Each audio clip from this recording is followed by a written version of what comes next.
Voilà, c'était donc la conférence de presse d'avant-match de l'équipe nationale de Suisse avec à la manette le sélectionneur, entraîneur de cette équipe, Mourad Yakin, accompagné de son milieu de terrain, Granit Xhaka. Malheureusement, les réponses ont été données seulement en allemand pour le Cameroun qui est bilingue, quand même français-anglais, mais on aura la possibilité de traduire puisque d'avoir la traduction de toute cette conférence de presse dans nos prochaines éditions.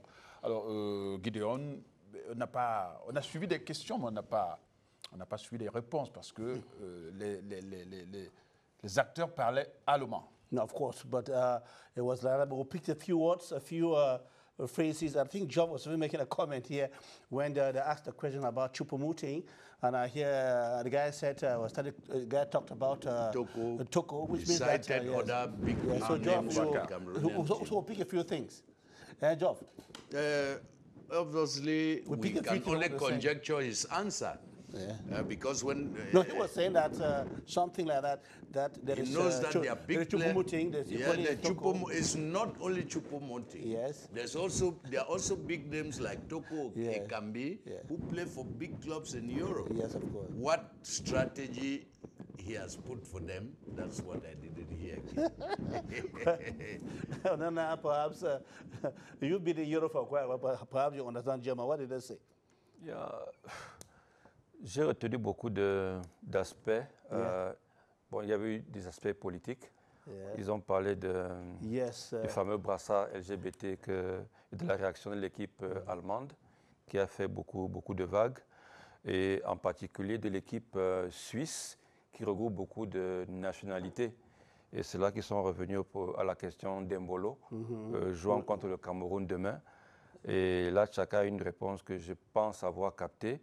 Il disait, bon, même s'il est né au Cameroun, il est de nationalité suisse et lui font confiance pour défendre les couleurs de la Suisse demain, ce qui est une bonne chose pour là-bas. We have comments, we have là-bas en Suisse, non pas en Suisse, là-bas à Doha, au Qatar où se déroule la Coupe du Monde, il y a quelqu'un qui avait son oreillette dans laquelle se passait la traduction.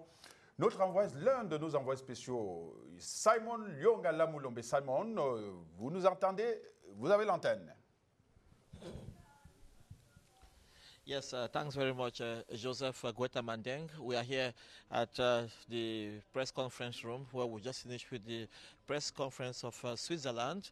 I know it was difficult getting everything that was being said out there because of the fact that they were speaking in the language we all had them saying. And so just to do a little resume of what was being said out there is to tell you that the Swiss coach came in with the captain of the team, that is Xhaka. And what he said was, the first question I asked him was if he knows about Team Cameroon. And he said yes, very well. They know Team Cameroon very well. They know the players very well. They've been watching Team Cameroon play, and they know that it's going to be a very, very difficult match. But they think they have confidence in their boys. They have confidence in their collective play, and so that's what they are going to use against Cameroon in the match tomorrow. Now, much focus here was about a team that has refused to wear the LGBT armband for tomorrow's game and all through the competition. And they said yes, they know they are not going to wear it. Much was asked about the German team that has accepted to do that, and they said it is the problem of the German team and not that of the team from Switzerland. And now they asked them if they know that Cameroon has an informed striker in the person of Eric Maxim Choupo-Moting, who is coming to the competition with the best shape, the best Olympic shape he's had in all his life. And they said yes, not only Eric Choupo-Moting, who has been their major cause for concern, but the whole of Cameroon's forward line. The coach talked of Toko Ekambi, he talked of Vincent Boubacar, he talked of Brel Mbolo. he talked of Brian Bemo, whom he said they will do everything not to allow them even get into the 18-meter box of their opponents. Then there was a question about Brel Mbolo.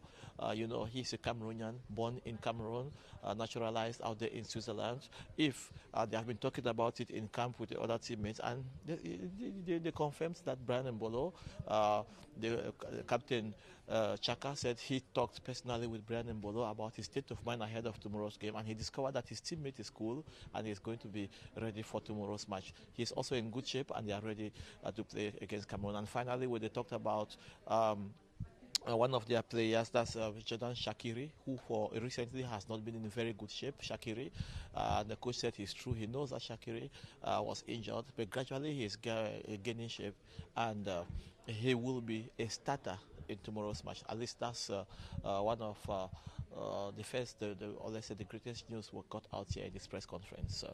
Joseph? Très bien, Simon, une préoccupation, c'est que le staff du Cameroun va vous retrouver tout à l'heure pour la conférence d'avant-match du Cameroun. Est-ce qu'on peut avoir une idée de... Simon, si vous êtes encore avec nous, est-ce qu'on peut avoir une idée de ceux qui viendront tout à l'heure pour la conférence de presse côté Cameroun?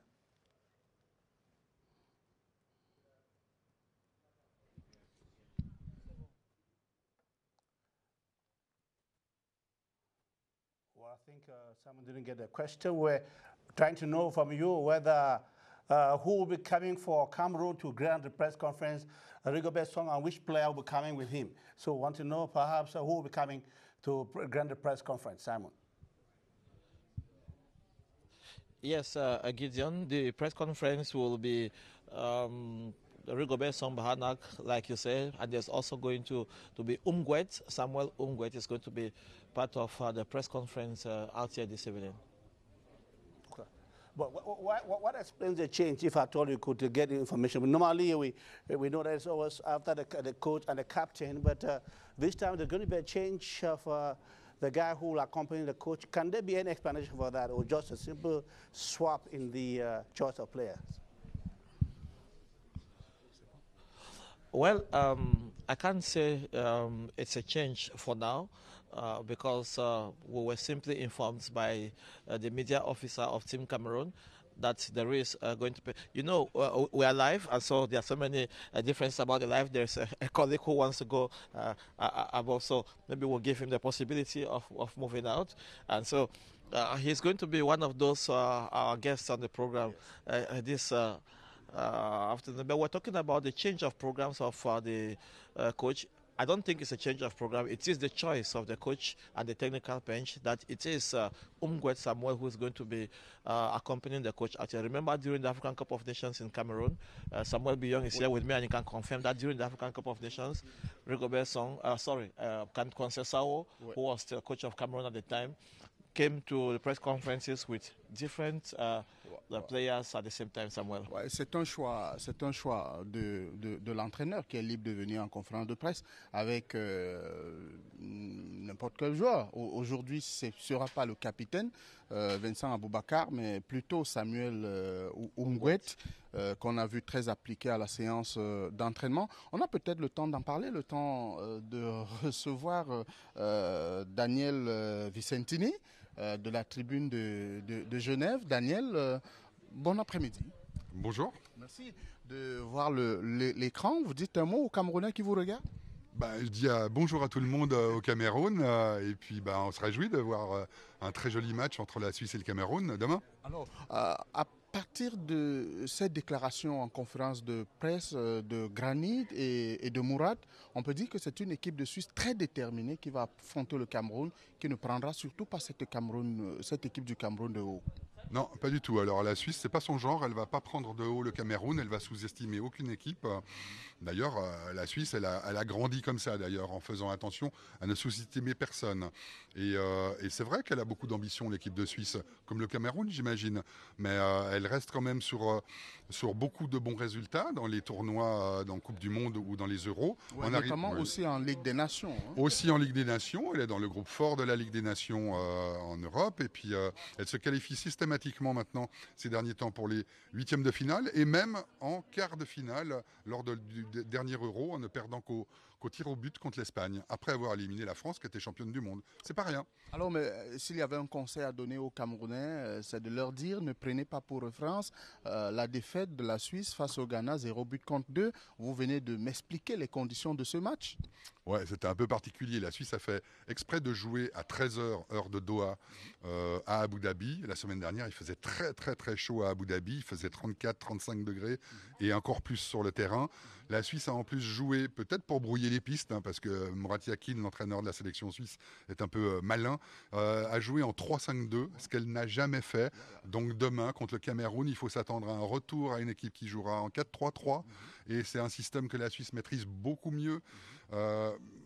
Pour les choses sérieuses, les choses seront plus sérieuses. Mais qu'est-ce que vous, de la Suisse, vous savez de l'équipe du Cameroun?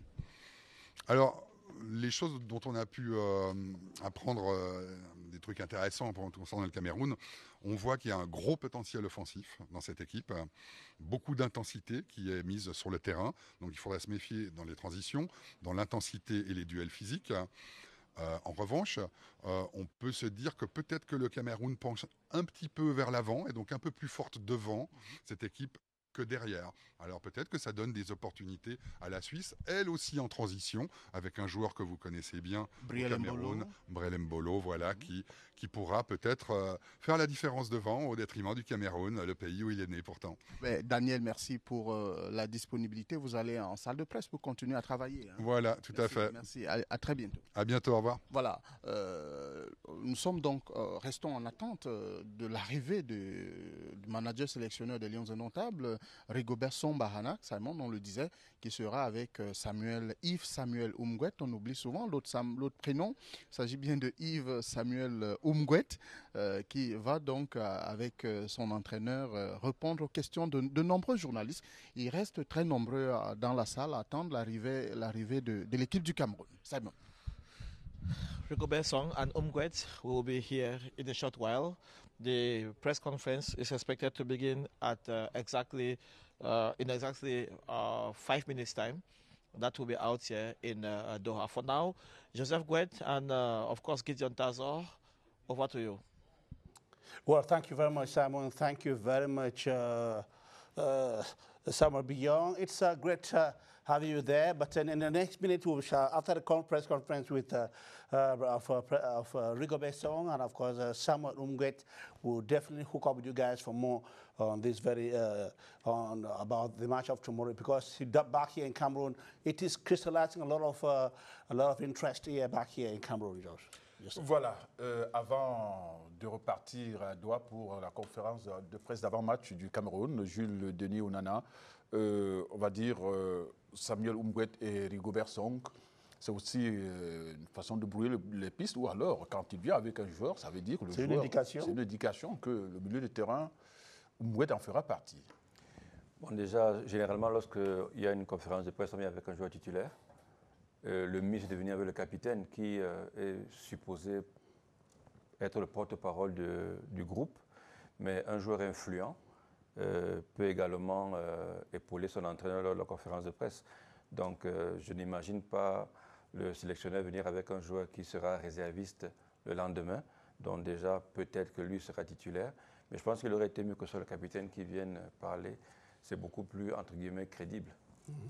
Okay, from the Ahmad bin Ali Stadium there in Qatar, in Doha, that was the press conference of the Swiss Geoff Ngwa. But well, let's talk a little bit about this Swiss team, which qualified from a group where we had Italy, Bulgaria, and they were at the top of the group. It's a side to be taken seriously. You heard the Swiss reporter who was just giving the exploits, that the Swiss team is regularly in the 8th finals, quarterfinals of European competitions, beating teams like France. The Swiss team is no pushover in soccer. We should completely erase that from our memories. Mm-hmm. The Swiss team is one of the current solid sides. If you remember Denmark, in fact, I forget the year. 92. 92. They invited Denmark to play the European Cup. They came and won that competition. Yes. And Denmark then was the little horse with a big strike. I think that's the position of Switzerland in Europe now. Any big team which plays Switzerland in Europe tightens its belt, as we would say back here. If anybody wants to take the Swiss team for a ride, it's that person's fault. I think the Swiss team would give a run for the money of any team that is confronting the team. That said, we are in a competition where there are 11 players going to match 11 players. We too have our arguments. And when it comes to competition, you put your cards on the table, and he who wins. Let me ask something before Joseph has come in. We're talking about a Cameroon team having its own cards to put on the table. But we did hear the Swiss reporter. They say that they have from what they gathered about Cameroon, Cameroon is stronger up front and weaker at the base. Yes, we have said it. We have analyzed our team, Gideon. I think it tells us that they know the Cameroonian team perfectly. Obviously, we know that we have a wonderful strike force out there. And if you listen to some of the interviews we were granting on how to play Switzerland tomorrow, we all know that, well, without calling names, our problem, if you look at the various compartments of our team, obviously, you say it's our defense that we could have a problem. We could have a problem because the different coaches who have come to Cameroon have tried different options at the central defense. And we know if we start counting the names, there'll be so many that no coach has been able to have that pair, that constant solid pair. At one point, you think it's going to be Mukudi. At one point, you think it's going to be Jerome Ngene. At one point, you can name them. So we are at the World Cup. We have what we have at the World Cup.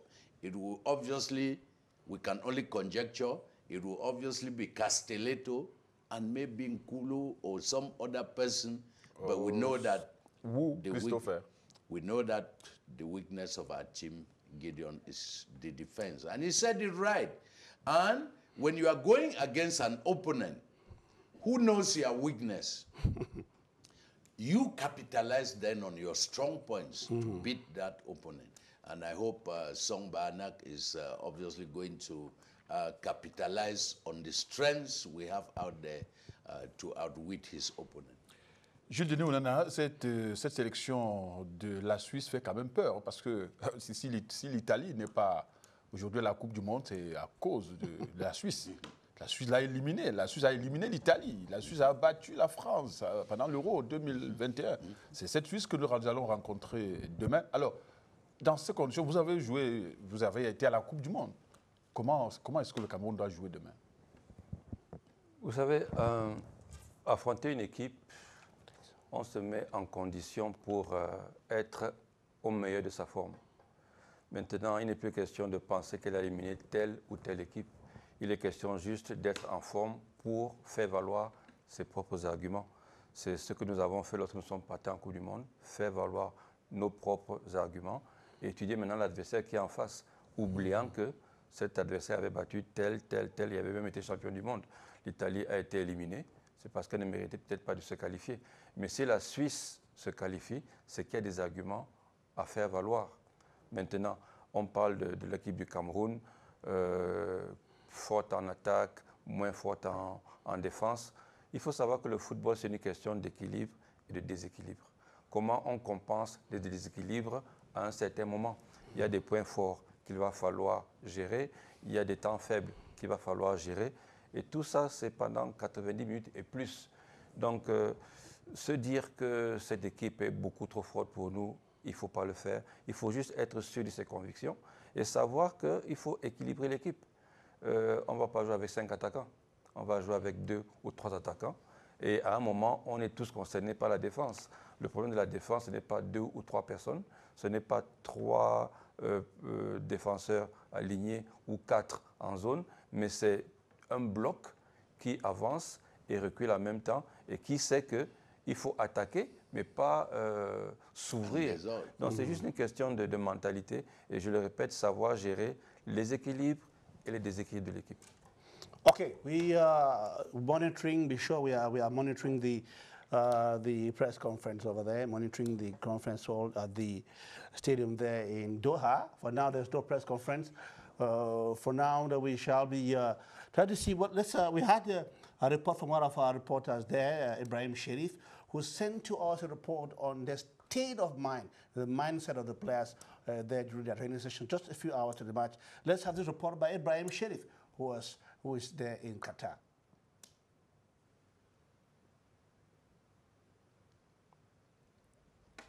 Ce qui se passe ici est évidemment une séance d'entraînement, ô combien importante pour les poulains de Rigobert Somba Anak, qui se savent attendus et qui sont conscients de ce que leurs résultats de ces dernières semaines ne plaident pas en leur faveur. Donc, multiplier les courses, faire des appels de balles et insister sur le travail physique afin que les joueurs soient prêts le jour dit, c'est le credo de l'adjoint au manager sélectionneur qui était en conférence de presse après une séance d'entraînement des Lions indomptables du Cameroun, bien courue. Les feux sont au vert, je pense que tous les joueurs sont connectés. On n'oublie pas, on s'appuie aussi sur ce qu'on a fait dans un passé récent, depuis notre arrivée, comme à Blida. Et on leur rabâche à longueur de temps qu'on est en train d'écrire, ils sont en train d'écrire leur histoire, mais qu'aussi ils ont marqué l'opinion par l'état d'esprit, leur état d'esprit, notamment à Blida. Et ça, il ne faut pas qu'on le perde. Il faudra donc le jour dit mouiller le maillot, essayer aussi de transcender les grosses polémiques qui ont cours sur les réseaux sociaux. Que ne dit-on pas sur les joueurs de l'équipe nationale? Nicolas Nkoulou est-il trop lourd? Et Michael Ngadengadjui alors, l'absent très présent? Concernant Michael, voilà, moi je suis dans l'adaptation. C'est sûr que voilà, c'est deux joueurs différents. Où voilà, Michael il va être un peu plus dans le combat et Nicolas il va être un peu plus dans la relance et dans la sérénité. Mais voilà, on n'est pas là pour faire des dire qui est qui. Je suis juste là pour m'adapter et voilà, faut trouver les solutions pour qu'on s'entende le mieux avec la personne avec qui je vais jouer à côté de moi. Tout ça c'est pour le Cameroun, donc voilà, je suis pas là à voir les différences et les qualités de chacun. Je suis juste là à jouer avec la personne et essayer de trouver des solutions pour l'équipe. Une journée s'achève à Doha pour les Lions. Jeudi, ce sera le grand saut.